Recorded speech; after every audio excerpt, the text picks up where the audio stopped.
ഏത് സവർക്കർ, എന്ത് സവർക്കർ, എടുത്തോണ്ട് പോടാ. ഈ അവസ്ഥയിൽ കോടതിനെ കൊണ്ട് പറയിപ്പിച്ചല്ലോ എൻ്റെ പൊന്നു സംഖ്യകളെ നിങ്ങൾ.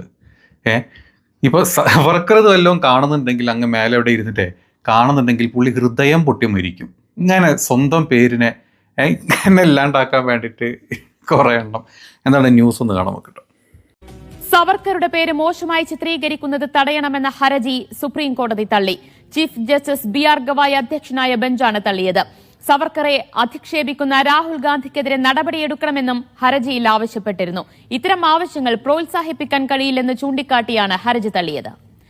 ധനസമ്മോദ വിവരങ്ങൾ നൽകും. ധനസമ്മോദ, എന്തായിരുന്നു ഹർജിയിലെ പ്രധാന ആവശ്യം? അതിൽ എന്തുത്തരവാണ് ഇന്ന് കോടതിയിൽ നിന്നുണ്ടായത്?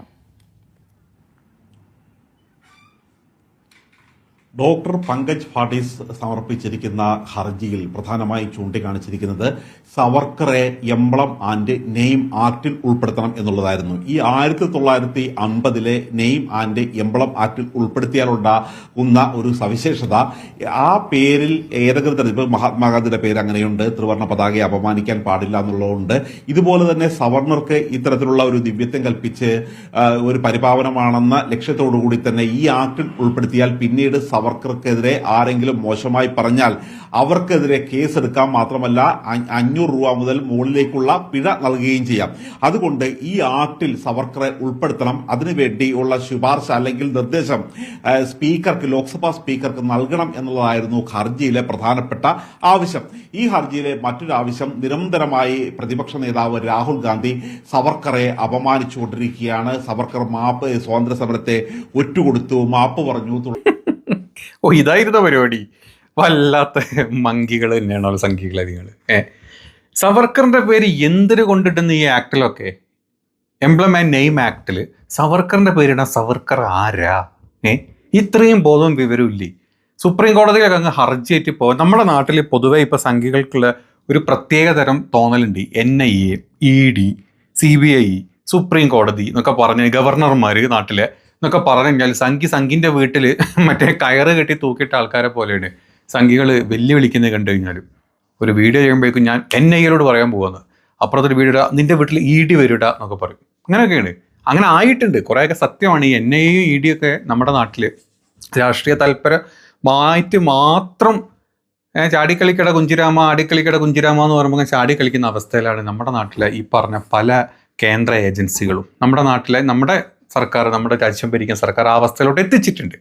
അപ്പോൾ സുപ്രീം കോടതി അതിൻ്റെ കുറച്ച് മാറി നിൽക്കുന്ന ഒരു വിഭാഗം സുപ്രീം കോടതി മാത്രമാണ്. അവരുടെ ഇപ്പം വരുന്ന ചില വിധികൾ കാണുന്ന സമയത്ത് കേട്ടോ, അതല്ലാത്ത വേറെ പല സുപ്രീം കോടതി ജഡ്ജിമാരൊക്കെ നമുക്കറിയാം അല്ലേ, ചീഫ് ജസ്റ്റിസുമാരൊക്കെ നമുക്കറിയാം. ദൈവം വന്ന് നേരിട്ട് വിധി പറഞ്ഞു കൊടുത്ത ചീഫ് ജസ്റ്റിസുമാരൊക്കെ നമുക്ക് ഉണ്ടായിരുന്നു എന്നുള്ളതും സത്യം. അതവിടെ നോക്കട്ടെ. അപ്പം സവർക്കറിന്റെ പ്രശ്നം എന്താണെന്ന് വെച്ചാൽ, സവർക്കറിനെ പറ്റി രാഹുൽ ഗാന്ധി പലവട്ടം കൊള്ളിക്കാവുന്നിടത്തൊക്കെ രാഹുൽ ഗാന്ധി കൊള്ളിക്കാറുണ്ട്.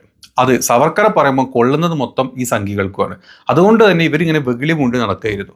2 ആഴ്ച മുമ്പ് രാഹുൽ ഗാന്ധിനോട് സുപ്രീം കോടതി നേരിട്ട് പറഞ്ഞു, സവർക്കർ ഇങ്ങനെ പറഞ്ഞ് നടക്കരുത്, ഇനി കേസെടുക്കും. നിങ്ങൾ ഇങ്ങനെ ഒരാളെ ചീത്ത പറഞ്ഞതിനൊരു അതിരൊക്കെ ഇല്ലേ, അല്ലെങ്കിൽ ഒരാളെ മക്കാറാക്കുന്നതിനൊക്കെ ഒരു അതിരില്ലേ, അതെല്ലാം വിട്ട് നിങ്ങൾ ഇയാളെ തന്നെ ഇങ്ങനെ പിന്നാലെ നടക്കരുത്, കേസെടുക്കും എന്നൊക്കെ പറഞ്ഞു. ആ ഒരു ഇതെല്ലാം കൂടെ മനസ്സിൽ വെച്ചിട്ട് ഈ പറഞ്ഞ സംഘി 30 വർഷമായിട്ട് സവർക്കറെ പറ്റി പഠിച്ചുകൊണ്ടിരിക്കുക. ഇയാളുടെ ഈ പറഞ്ഞ കേസ് കൊടുത്ത ഹർജി കൊടുത്ത മനുഷ്യൻ 30 വർഷമായിട്ട് സവർക്കറെ പറ്റിയിട്ട് പഠനം നടത്തിക്കൊണ്ടിരിക്കുക. എന്ത് പഠിച്ചിട്ട് അവസാനം അവൻ കുഴി വരെ തോണ്ടു എന്നുള്ളത് തമ്പുരാനറിയാം. അപ്പം സുപ്രീം കോടതി വളരെ വ്യക്തമായിട്ട് അത് ചോദിച്ചു ചെന്ന ആൾക്കാരോട് പറഞ്ഞു കൊടുത്തു, സവർക്കർക്ക് ദിവ്യത്വം കൊടുക്കാൻ ഒരു കാര്യമില്ല, കൊടുക്കേണ്ട ഒരാളുമല്ല. നമ്മുടെ നാട്ടിൽ ഈ എംബ്ലം ആൻഡ് നെയിം ആക്ട് 1951 ആക്ടിൽ പറഞ്ഞിട്ടുള്ളത് നമ്മുടെ നാട്ടിലെ കുറേ എംബ്ലം, അതായത് നമ്മുടെ അശോക ചക്രം, നമ്മുടെ ദേശീയ പതാക, നമ്മുടെ കുറേ അങ്ങനത്തെ കുറേ എന്താ പറയുക കാര്യങ്ങളുണ്ട്. അതിൻ്റെ കൂട്ടത്തിൽ ഗാന്ധിജിയുടെ പേര് നെഹ്റു, ഇന്ദിരാഗാന്ധി, പിന്നെ നമ്മുടെ നാട്ടിലെ ഗവർണർമാരുടെ പേര് ഗവർണേഴ്സ്, അതുപോലെ തന്നെ പ്രധാനമന്ത്രിമാർ, നമ്മുടെ രാഷ്ട്രപതിമാർ, ഇവരുടെയൊക്കെ പേരുകൾ വെച്ചിട്ട് അല്ലെങ്കിൽ ഇവരുടെയൊക്കെ ഫോട്ടോസ് വെച്ചിട്ട് മോശമായിട്ട് കൊമേഴ്ഷ്യലി ആ പേരുകളോ അതല്ലെങ്കിൽ അങ്ങനത്തെ എംബ്ലങ്ങളോ എടുത്ത് യൂസ് ചെയ്യരുത് എന്നാണ് ഈ ആക്ടിലുള്ളത്. ഇതിൽ എന്തിനാണ് സവർക്കറെ കുത്തിക്കയറ്റുന്നത് എന്നുള്ളത് സുപ്രീം കോടതി വരെ അന്തിച്ചു പോയി. സുപ്രീം കോടതി അന്തിക്കുക മാത്രമല്ല, സുപ്രീം കോടതി ഈ സാധനം കൊണ്ടുവന്ന ഏത് വരുത്താനാണ് സുപ്രീം കോടതിൻ്റെ സമയം മെനക്കെടുത്ത ഇമ്മാതിരി ഉപ്പ ഹർജികളും കൊണ്ട് ഇനി അങ്ങോട്ട് വന്നു കഴിഞ്ഞാൽ 8ന്റെ പണി ആ കൊണ്ടുപോകാന് കിട്ടും. അതാണ് സുപ്രീം കോടതി പറഞ്ഞത്. അപ്പം നമ്മുടെ നാടിൻ്റെ ഒരു അവസ്ഥ നിങ്ങളൊന്ന് ആലോചിച്ച് നോക്കി.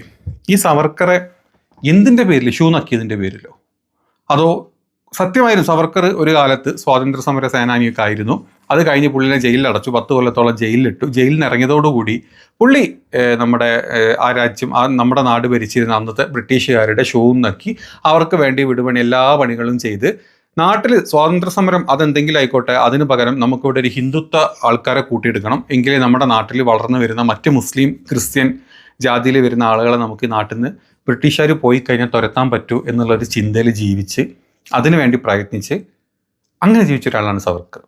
അതുകൊണ്ട് തന്നെ സവർക്കറിൻ്റെ പേര് ഈ ഒരു ആക്ടിലോട്ടാക്കി അങ്ങനെ സവർക്കറിനെ പുണ്യാളാക്കി വെച്ചിട്ടൊന്നും ഈ രാജ്യത്ത് ജീവിക്കാൻ പറ്റില്ല എന്നുള്ളത് സുപ്രീം കോടതി തന്നെ വളരെ വ്യക്തമായിട്ട് ഈ പറഞ്ഞ ആൾക്കാർക്ക് പറഞ്ഞ് മനസ്സിലാക്കി കൊടുത്തിട്ടുണ്ട്.